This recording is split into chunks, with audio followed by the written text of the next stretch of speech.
Hello and welcome. As you might hear, okay, it's raining quite heavily outside.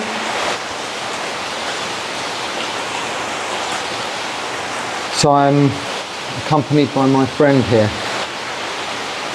Of the various cats and wildlife in these parts, she is by far the most samasati, right mindfulness. Doesn't knock the camera over and remains fairly calm throughout all of these activities. But when it's raining like this, she prefers to be inside, as do I. Although it was raining like this and even heavier at times this morning on Pindapata, arms round. But that's okay. My robes are wet, but it isn't cold here, so you don't suffer. It's a bit uncomfortable. They'll soon dry when the sun comes out. And yeah, on that first point about monk's life or nun's life, bhikkhus or bhikkhunis, the first question today begins with respect, Bhante. That's always a warning sign, but it's actually quite a reasonable question. No need to say that.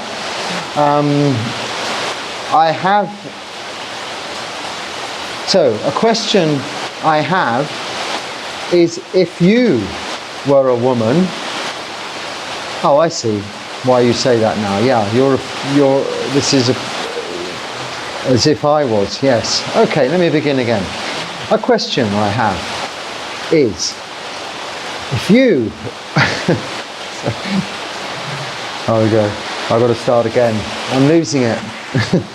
It's because I've got creatures coming. They've gone away. It's okay. Okay. A question I have is, if you were a woman, do you think that you could still do what you do, as in live a solitary life and have the same life there? I wonder how a woman can go about living like you. Obviously becoming a nun, but would one be treated in the same way? So, 3 questions really there, but amounting to the same thing, I think. Is it the same for a bhikkhuni as a bhikkhu?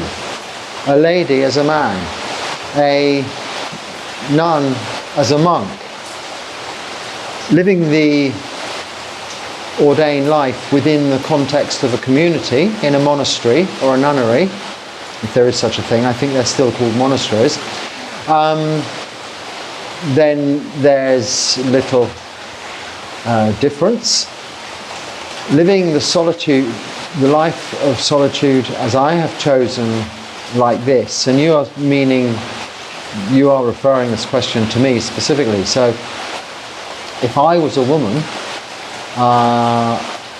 I don't know, I don't see personally that it would make any difference.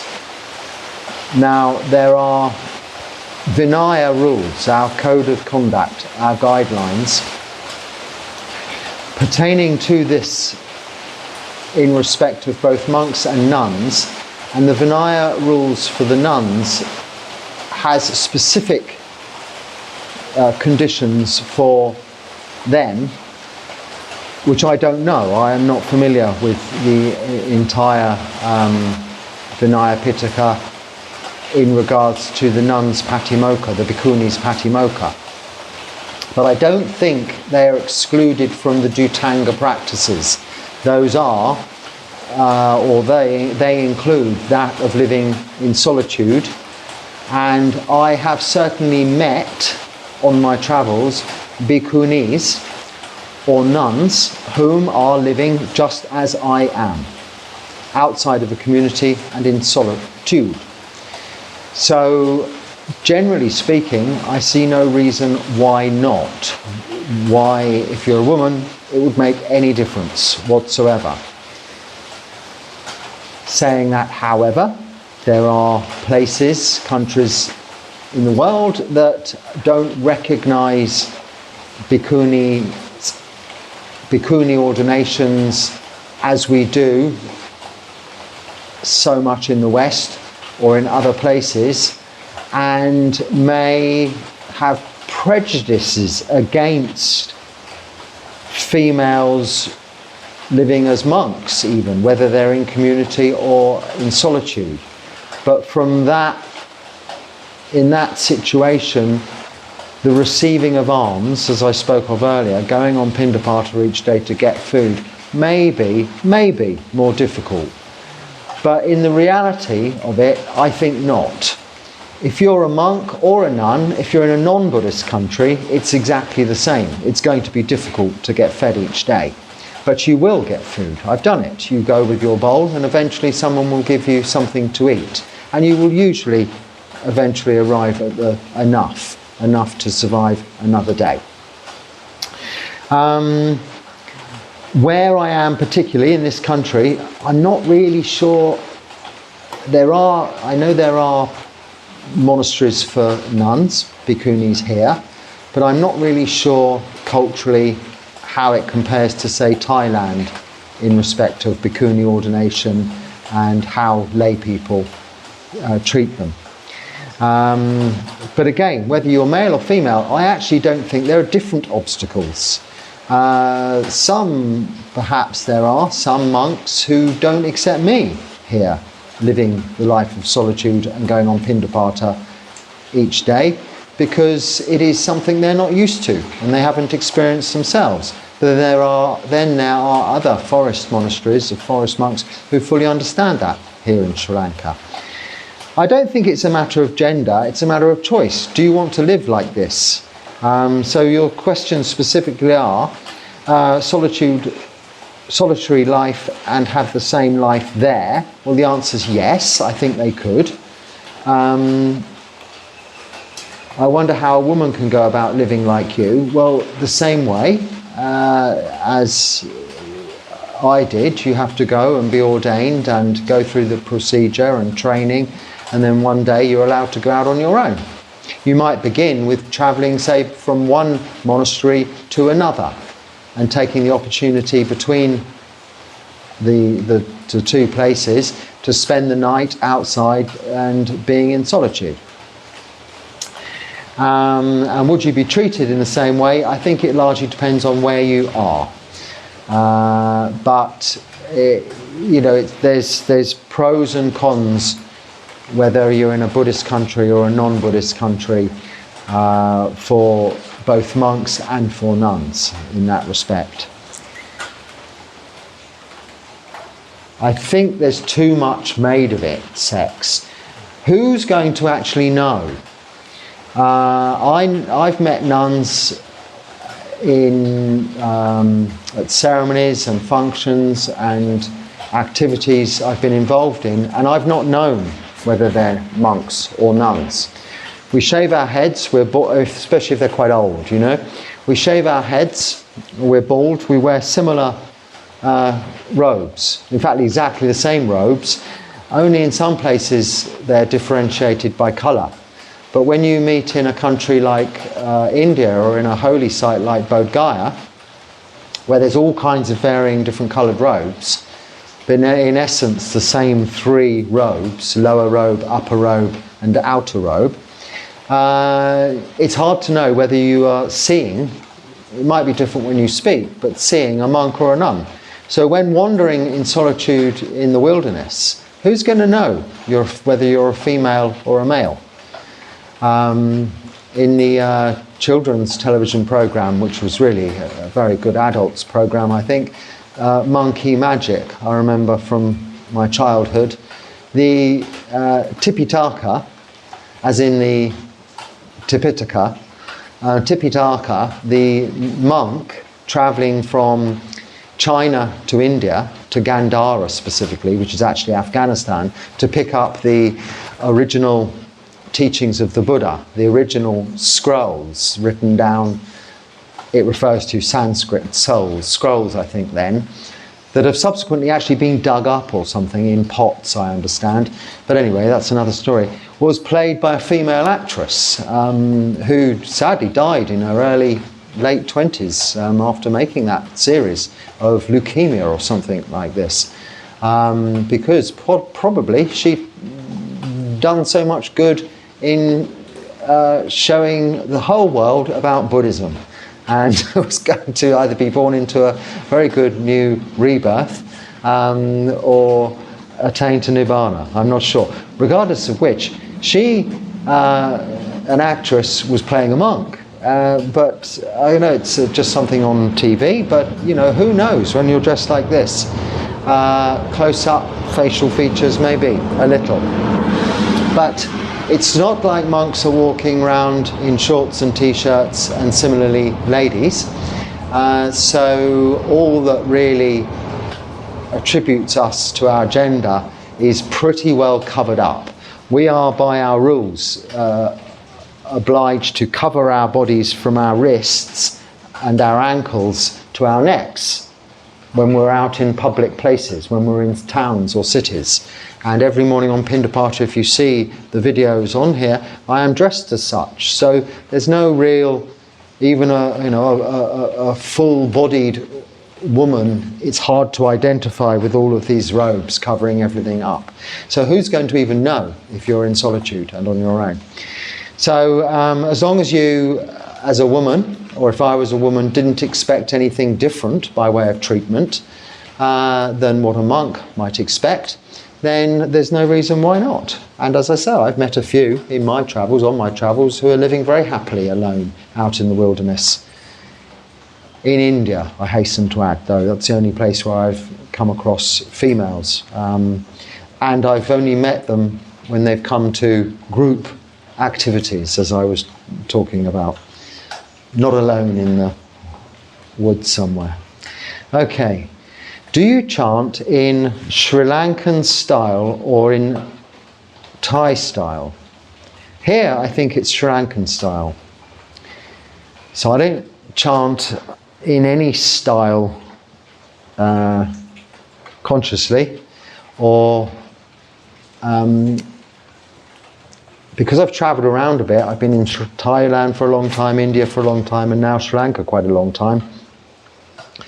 But I began chanting when I was in England.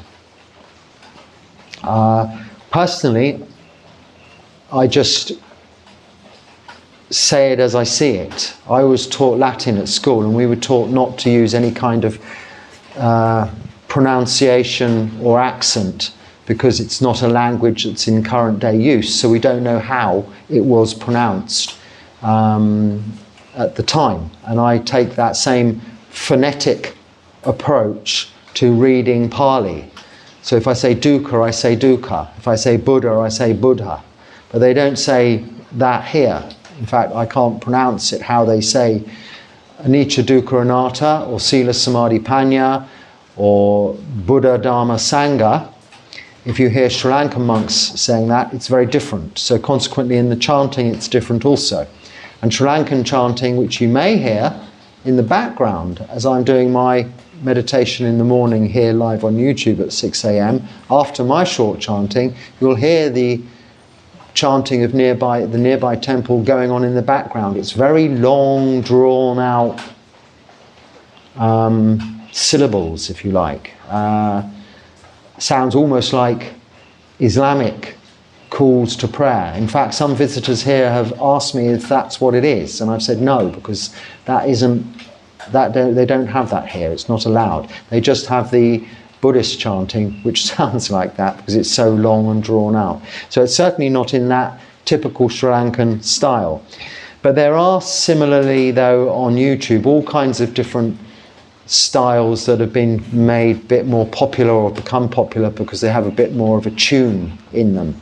And if you're referring to the one particular chant, the Jayamangala Sutta, well, traditionally in India and I think in Thailand, and I don't know why, but that is chanted with a kind of a tune. It's because I think it's a very popular chant for lay people, and they've tunified it a little, and that seems to have crept back into monastic practice. But if we were going by the strict rule of the Vinaya, we should be very tuneless.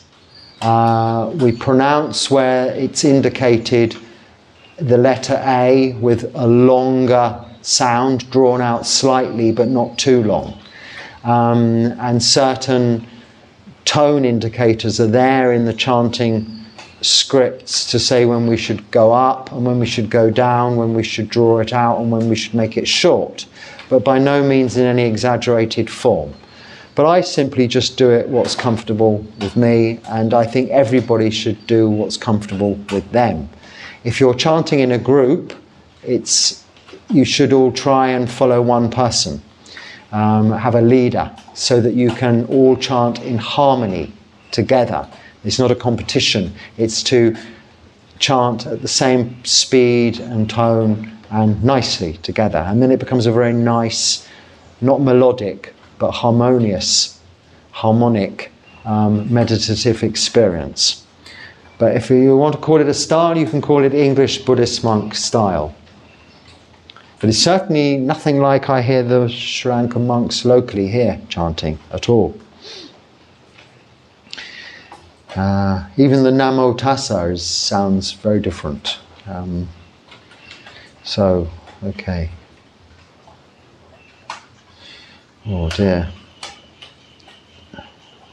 Now I haven't had a chance to look this up, so I could get a little bit stuck on this one. It says, Venerable Sir, in Anguttara Nikaya, Book of Fours, Sutta 193, the Buddha mentions, I'm glad you're going to say, to Bhadaya, I think I know, to not go, right, by hearsay, by collection of texts, to not go by hearsay, by a collection of texts. I thought that there was no writing during the Buddha's time. Could you clarify this for me? Well, I don't think it does say that. It says you should not go by... So this is when the Buddha's talking to Bhadaya about magic and miracles. He asks if the Buddha can do all of these magical, wonderful, miraculous things, because he's heard this somewhere. And he comes to see the Buddha and asks the Buddha. And the Buddha says that one should not go by, not quite what you say there, if in my recollection, not to go by hearsay, yes, but also not to go by what someone claims, as opposed to hearsay. You heard someone had talked about this and then it's passed on secondhand to you, but even directly by what someone says, but to go out and investigate for yourself. There is no reference made in that sutta to written texts, but the teachings from sages, the teachings from supposed spiritual leaders, there's a whole list of what you do not go by. But I'm really not sure, but it wouldn't say specifically texts, because as you quite rightly say, there were none. So I can clarify you, get a different translation or read it again. It doesn't say that. Essentially, the teaching there is that we experience for ourselves. And even when you go to the Buddha and ask him about something, he says to practice yourself, and it's experiential, to see it for yourself, not to go by what other people teach. So on that note, someone asked me about jhana, I think in the last questions and answers, and well, I don't know, what levels of jhanas you attain to and when did you first attain to them. Now, monks are specifically precluded or restricted or not allowed to talk about our own attainments.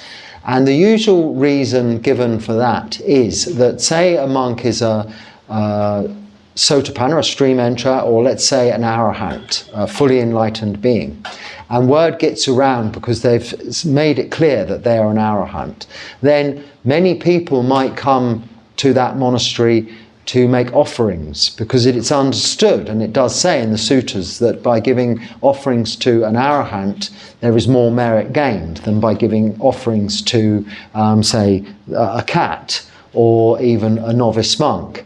Now, to some extent that has to be interpreted wisely by the reader, and appropriately, in the understanding that we never know whom and what an ordained member of the Sangha has attained, because there is this rule. Whilst they're alive, they cannot speak of their attainments unless to their peers or superiors, so their fellow brother monks or sister nuns or teachers. And in that respect, there is no knowing of a monk's attainment, although you may have a very good idea from having heard their teachings or having more appropriately lived with them for some length of time, which is the only real way you can get to know of another monk's attainments. And that's specifically a rule for that reason, so that if it was the case that it was rumoured there was an arahant and all the offerings were going to that one arahant, then other monks in other monasteries whom hadn't attained to that level would suffer. So when offering dana, we're offering to the Sangha, which is why I cannot accept offerings whilst not wearing this outer robe, this upper robe rather. I have to, if someone comes here now and I wasn't wearing it, go and quickly put it on, because I'm receiving offerings, even your dana that I receive from yourselves by donations, on behalf of the Sangha. Now, of course, individually we can make use, under various sort of specific rules and guidelines, of what's offered to us, and food put into our bowl in the morning can either be shared or eaten as it arrives. But it is strictly that we cannot speak of our own attainments. Now, also, on that note, if I were to say to you, well, I am a sotapanna, I am a anagami, a satanagami, or an arahant, or I'm a fully enlightened Buddha, or something like that, however true it was, if it was true, or not true if it wasn't, you would have to actually believe what I was saying. So say if I was to say I was a fully enlightened being, an arahant, and I could levitate 3 foot above my sitting cloth and exist in jhana 24 hours a day, then you would maybe believe that. And the Buddha says, and he said to Badhir, you do not believe, you have to go and practice yourself and experience it yourself. So we should always focus our attention and our concentration on our own attainments and our own practice, not that of others, not even our teachers, with the exception of, we now know the Buddha, a fully awakened Buddha, and our own personal teachers. We will already be living with them and experiencing their own attainments and have knowledge, but this isn't something that's openly discussed, and that's one good reason, because it takes away this need for belief, but more an essence of practicing yourself and experiencing it yourself. Okay. Are there any living monks you watch, listen to, look up to? I also watch blah blah blah, blah blah blah, blah blah blah on YouTube. So you're asking for my list of monks I watch on YouTube. So not all of my former teachers are necessarily on YouTube. Well, they are, but not necessarily in English. But when they are, when and if I get to know about it, I would listen to their talks.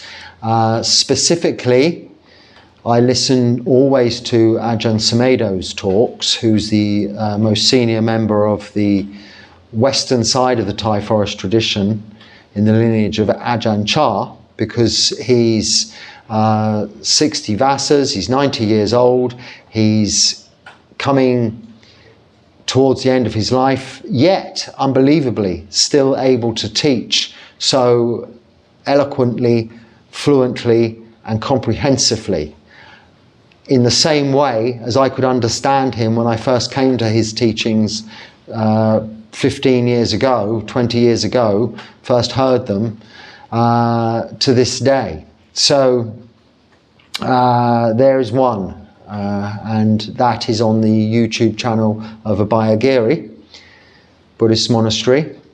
But I don't really have a comprehensive specific list. But I have a few channels on YouTube only, that being one of them.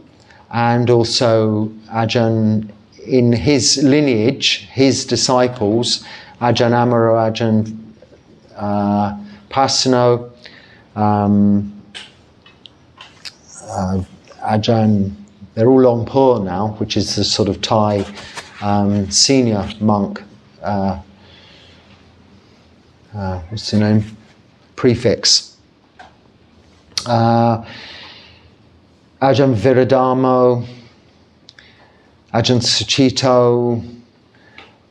My first monastery, Chittaviveka, back in West Sussex, that I visited, don't put out many Dharma talks, but when they do, I listen to those there because I recognise the monks from my time there previously, and I had a very brief visit there back in 2022. Ajahn Suchat, Ajahn Martin. I mean, I'm just listing names here now, so I'm not really directing you very well or answering this question very fluently. But it comes and goes and changes, because you see, us monks, we move. I've been in the same place for quite a long time and able to give these talks. But although that might seem quite a long time, it's only a couple of years. And I've been practicing for decades now. So I'm sure I won't be able to do this like this in this form always. I've just been fortunate to be able to do so. And similarly, monks whom I consider my teachers that I might listen to on YouTube are coming and going and moving around also. So they're not always able to.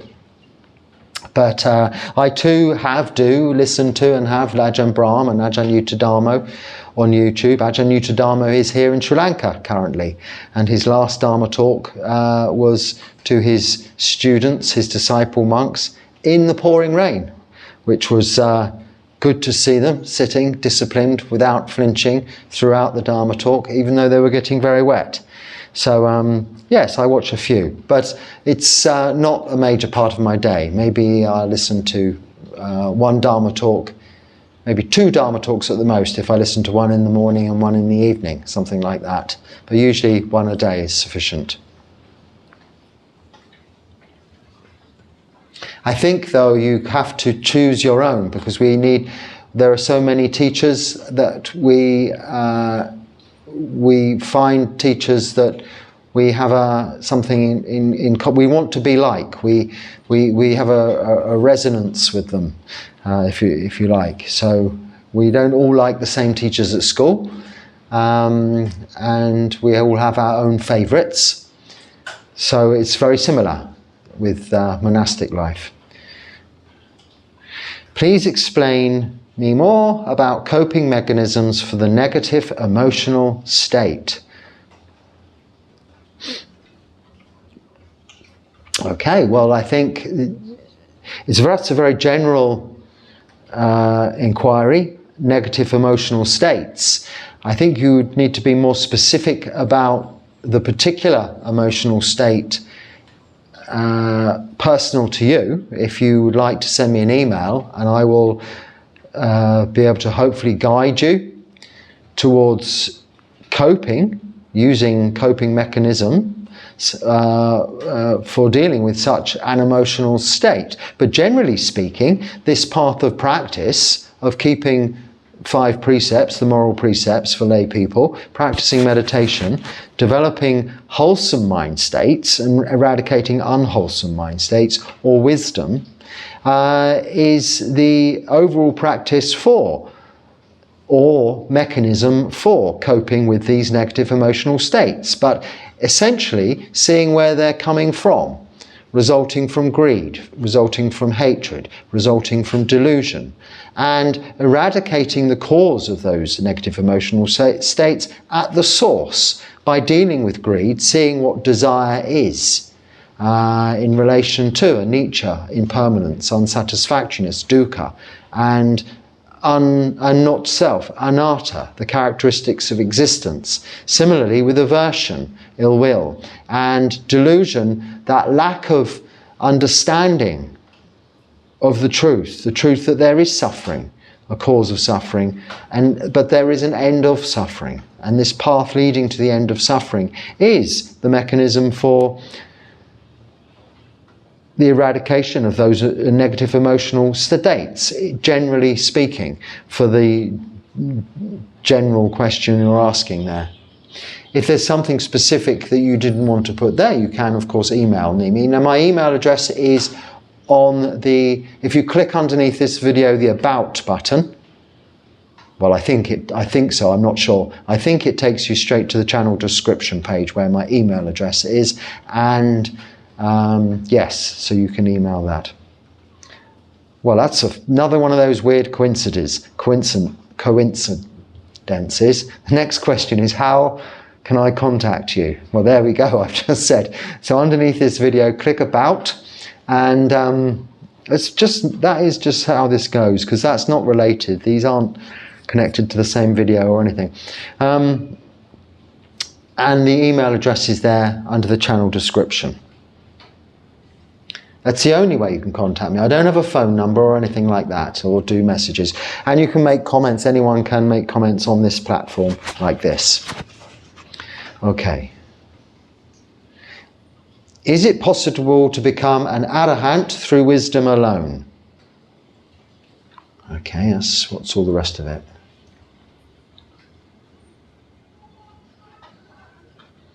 It says, from what I understand, in some of the suttas, certain monks and nuns described as having achieved arahantship upon a certain realization of something. Does this imply that arahantship could be attained through wisdom alone, perhaps depending on where a person is on their path to nibbana?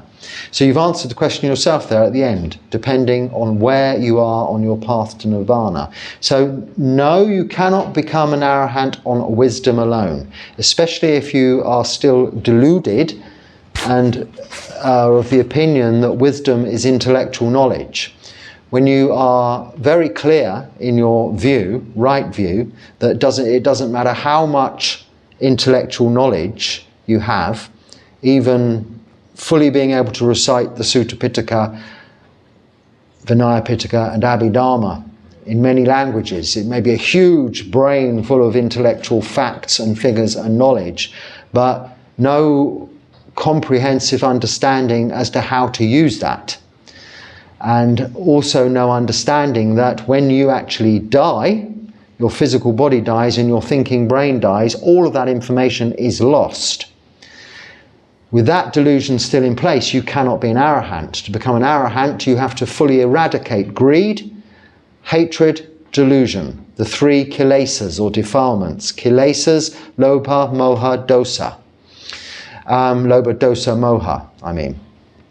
And greed, hatred and delusion, when eradicated, mean you're an arahant, but can only be eradicated through the practice of sila, so moral virtue, samadhi, meditation, and panya, development of wisdom, the Noble Eightfold Path, in its entirety, establishing right view, right intention, right speech, right action, right livelihood, right effort, right mindfulness, right meditation. Holistically, this is the path to nibbana. This is how you attain to arahantship. And yes, absolutely, in the suttas, many listeners of the Buddha's teachings became arahants there and then on the spot, like Bahia, for instance, whom forced the Buddha to teach him whilst he was on arms round, heard a simple teaching of let seeing be seeing, hearing hearing, smelling smelling, tasting tasting, touching and touching, and thinking as thinking, and know it as just that, was enough to take him to arahantship there and then on the spot. But that wasn't without previous lifetimes, countless lifetimes of practice on the path, or even within this lifetime leading up to that meeting. It's just that final straw on the camel's back, or drop in the ocean that's needed to fill it completely, fill the cup completely with the information to just eradicate that final level of doubt. So it's the previous, as you quite correctly answer yourself at the end of your statement there, progress on the path to Nibbana. But it does get in some cultures misinterpreted that you simply need to pass some exams or get a PhD, and that's you well on the way to arahantship, or know the suttas off by heart, or be able to do all the chanting very well. It's really a much bigger and more holistic path and approach than that. So the question actually began with, is it possible to become an arahant through wisdom alone? Not wisdom alone, no. It's the three parts, sila, samadhi, panya. Can you remind me of the last dying words of the Buddha and where they were written? Well, I just don't remember the last dying. So,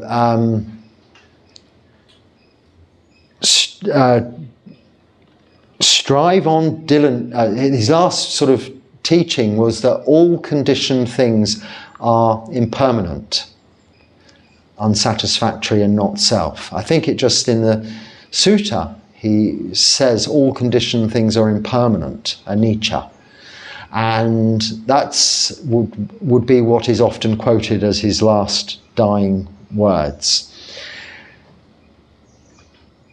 Strive on diligently in your practice, bhikkhus. He adds on to that, and knowing that all things are impermanent. So each uposatha, I quote the Buddha saying that time marches relentlessly on. How well have you been spending your time? And it is kind of that same theme. Strive diligently in your practice. Don't leave any time unaccounted for without having spent it mindfully in practice, because you don't know when your last breath will be. This could be your last breath right now in this moment. So on his deathbed, this was his teaching, these were his words. Specifically his words were, all conditioned things are impermanent, and strive on diligently with your practice. But how it is, what it is in Pali, I'm afraid I don't know. You'd have to, I've forgotten. Where is it written? This is the Maha Parinibbana Sutta, Majjhima Nikaya 16. I think, if I remember rightly. So that is where you'll hear the lead up and dying and final passing to parinibbana of the Buddha and his final words. Okay. And what have we got here? So looking along them.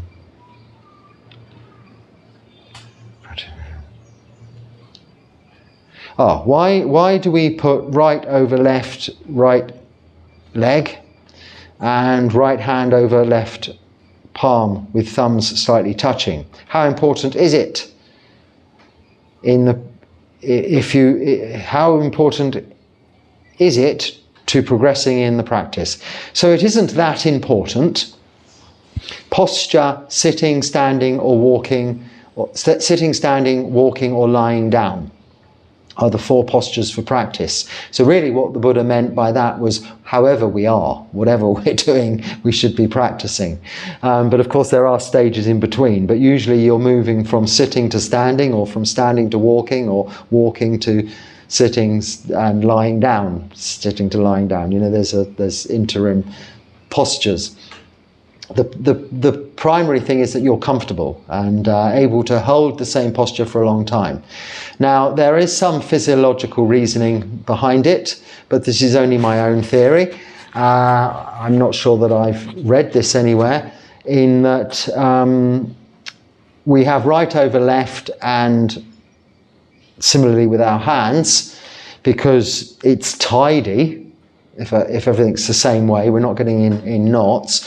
But you could try this little experiment at home. If you lay on your front, just on a flat floor, then you will have to face one direction or the other, or else you'll suffocate. So you may face this way, lay on your front, and you may face that way.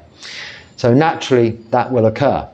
So whilst you're laying on your front, try facing the opposite way, and you will see it is very difficult to do so for any length of time. It's quite uncomfortable for most people. So for most people, if you lay on your front, you will face right or face left. Well, it depends how you look at it, I suppose. You'll face that way. But if you try to face that way, it's difficult. And I think for similar physiological reasons, this is how the Buddha sat, and this is how the posture is described in the sutras.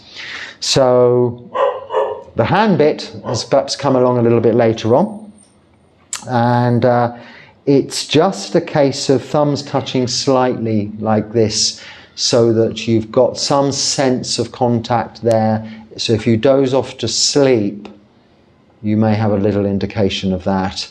It's just keeping awareness. We don't teach all of this kind of posture, because this is, in essence, not the posture you ever see the Buddha sitting in any representations of him. However, we have to obviously take those with a pinch of salt, but this is something attributed to other kinds of yogic practices, not Buddhist meditation, where we need to just keep the body and the spine erect. This way, with your hands like this in your lap, just resting on each other, everything is in line. Ears in line with shoulders, shoulders in line with elbows, elbows in line with hips, which means your spine is straight, which invokes invokes wakefulness. Some say energy, but it's energy. It's energetic posture. You have to maintain it. You have to be awake, and this right on left works. After some time, I think it would be, I haven't tried, but I think it would be very difficult to sit the other way around. And so this is commonly the thing. But it's not overly, if you can only sit the other way around, it doesn't matter too much. It's not that important. I think on that note, apologies for the sort of randomness of my burblings today. I think I'm wet and distressed from my morning's arms round. It's now hot and humid and sticky, and things going on around me, but nothing that gets in the way of my practice or this opportunity I relish to share with you the Dharma on each and every occasion that I have to do so. I'm grateful for that and hope it's useful. If it is, please use it. If it's not, then let it go and don't let it bother you. But come back, try again in the future. And in the meantime, be happy and stay well. Sukhi Hotu.